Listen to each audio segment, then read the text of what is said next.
Hi there, Revanth. So I can see that we've got some essays for you. Great. Let's take a look and see what you had to say, okay? So the topic is international marketing. You had to discuss both views and give your opinion, so let's see how you did this. Global marketing is considered as an important factor by many countries all over the world. In fact should be two words. Few countries tend to spend more money for promoting their products or services irrespective of the cost of the product itself. I think you mean a few countries, because few has a negative meaning. So a few countries tend to spend more money for promoting their products or services irrespective of the cost of the product itself.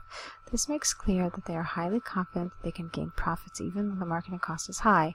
In the society, there is a common debate regarding this topic while one section of the people appreciate the use of international marketing in order to improve their nation's this should have an apostrophe S economy, there are still few who think that this would turn out to be negative for the country in terms of economic and cultural growth. Both sides of the argument, no E there, will be analyzed before a reasoned conclusion is drawn. Okay, so this is, as far as I'm concerned, a little too long for an introduction. You did not need to go into all this detail. This whole section here, I mean, it was just too much. Remember, you're just introducing it, so the way to construct an introduction that is effective is pretty simple. I mean, the introduction doesn't need to be more than 3 sentences, so you could have saved yourself a lot of time by excluding some of that superfluous information, okay? Also, the other thing that I want to mention is that, remember, it says here, discuss both views and give your opinion. That means that you need to do that and make sure that your opinion is clear throughout. And to make sure your opinion is clear throughout, you have to state it in the introduction. So that's an important part here. You have to answer whatever this is. So yeah, I'm glad you said that you're going to discuss both sides of the argument, but you also should have told me what your opinion is, because it really clearly asks for it. Okay, let's go on to the rest of this. Firstly, improving financial growth of the country could only be improved by global marketing. For instance, few food products, which are rarely grown only in few countries, may not be available in other countries where population is high. All right, so here's the thing. There's few and there's a few. And now reading this, I don't know which one you mean, because there's a difference in meaning. Few with no A means almost none, whereas a few, 2 words, means some, several. So now I'm really confused about what you're trying to tell me. Are we talking about almost no products, or are we talking about several products? Okay, so please be careful with that. And then the rest of the grammar has some issues as well. So let's assume you meant a few. So a few products which are rarely grown only in a few countries may not be available in other. You could have replaced this word countries with other places where the population is high. Okay, so advertising about such products will provide a chance to import them and generate revenue. As a result, the employment rate increases, and also the economy would be strong. Also, when a country gets an opportunity to expand their business, the relationship between countries will be stronger and will provide people a chance to know about each other and their customs when they interact regularly for business activities. Because of the above reasons, it is easy to say that international marketing plays a vital role in developing the nation financially. Okay, the rest of that was fine. It was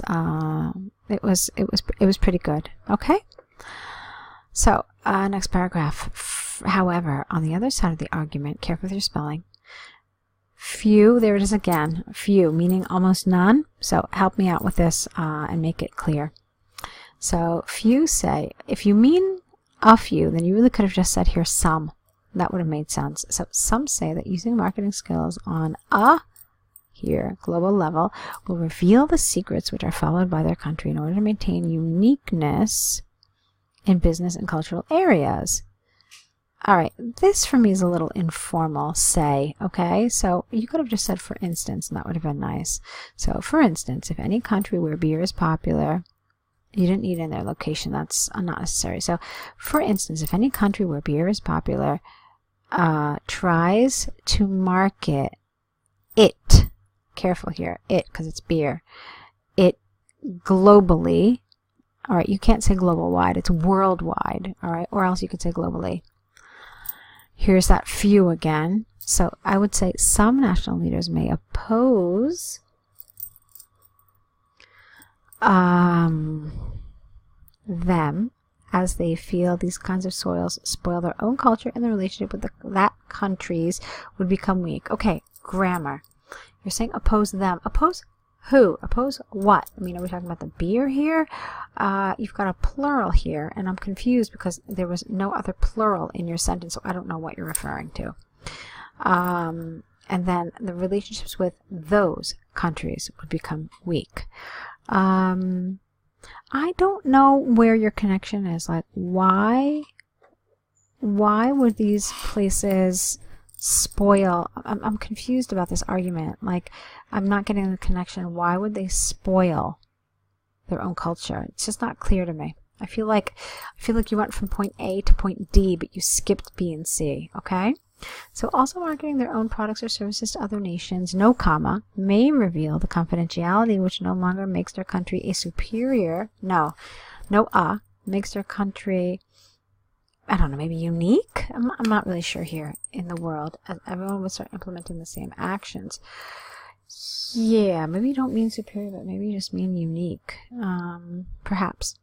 Thus, it makes clear that advertising about the products or services or even the culture itself is not acceptable, since it might hamper the culture, care for their spelling, or creative skills of their nature. All right, so check out now what I have discovered here. I want to remind you about what the topic asked you to talk about. I talked about being invasive and intrusive. Did you talk about marketing being invasive or intrusive?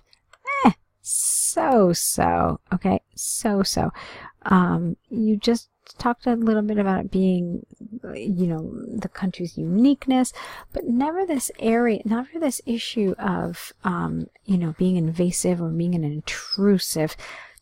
It's a little weak in that regard, okay? I mean, you're talking about the confidentiality, so I'm just not getting this feeling that, people feel like they're being imposed upon by this international marketing. Now, on the other hand, when we go to this paragraph, I didn't see anything about international marketing being a necessary and economical form of education in addition to spreading ideas, language, and culture. Where is that? I mean, all you talk about is revenue. Okay? Yeah, all right, you talked a little bit about the relationships becoming stronger, but not so much education, spreading ideas, language, and culture. Okay? So again, it's like you're touching upon the topic, but you're not really embracing it fully, and I need you to kind of focus a little bit more on the question as it is asked to you. Okay, in summary, both sides of the view regarding the use of global advertising have strong logic. However, I personally feel that every country needs us to use a marketing strategy as it not only improves the economy of the country, but it will also allow to expose the traditions and skills which could be mutually beneficial for everyone. Instead of getting updated with opportunities, careful with your spelling available, trying to get bogged down by maintaining traditional techniques will no longer be useful. Okay, that's interesting. So let's take a look now at your task 1. See English and homestay. Okay, dear sir, madam, I just received details of my future homestay with your family, and so writing this letter. And so why don't we do this? And so I am writing this letter to introduce myself, know about, and myself is one word, and ask for some information. My name is Revanth, and I live in Hyderabad, India with my parents. My native language is Hindi. Please capitalize the H. And I am trying to improve my English, capitalize the E, through this English and Homestay program. Capital, capital, full stop. I'm really happy to be with your family for the next 2 weeks and hope you are also feeling the same. As this is the first time that I will be visiting UK, could you please let me know who the weather conditions be in the month of September? Let's fix that. Let me know what the weather conditions will be in the month of September and what types of clothes I should bring. It's an indirect question, so you need to use sentence form, not question form. Also, I am, careful, make a space here, I am a pure vegetarian and not sure what the daily food routine is. We don't really call this a food routine. You mean really what the daily diet consists of, what the daily cuisine will include, not really food routine. Could you please help in providing vegetarian food? All right, and then this is a direct question, so you should have a question mark. My flight, not my flight tickets, but you could have just said my flight is booked, and so I will arrive to London International Airport on 13th September at this time. Could I request you to be available at the airport as this is my first visit to the UK? Question mark here. Looking forward to hearing from you soon, ing here. Let's see how you ended it. Yours sincerely. Okay, so here's what I want you to do. Check this out. Since you wrote Dear Sir, Madam, you don't know the name of this person. You should not finish your letter off with yours sincerely, but instead it should be yours faithfully. Always when we don't know the name of the person. Please include your name. Don't forget it. All right, it's kind of important to do that as well. The tone was fine for the most part. There were some little things like the capitals that you didn't include. You missed some punctuation. Let me think. There was something else I wanted to mention. I wanted you to try practicing more indirect questions, okay? I think it's important. It's a skill I would like you to develop. So here, instead of could I request you to be available at the airport, not in the airport, at the airport as this is my first visit to the UK, what I would have liked to have said is, I was wondering if it would be possible for you to pick me up at the airport as this is my first visit to the UK and I don't know how to arrive to your home. I think that would be great, okay? But it's the idea of indirect questions rather than these direct ones, because you had one here and you had one here and you had one here. Not only did you have 3 direct questions, but you also really phrase them the same way. Could you do this? Could you do this? Could I request this? So let's try to vary it up a little bit. All right.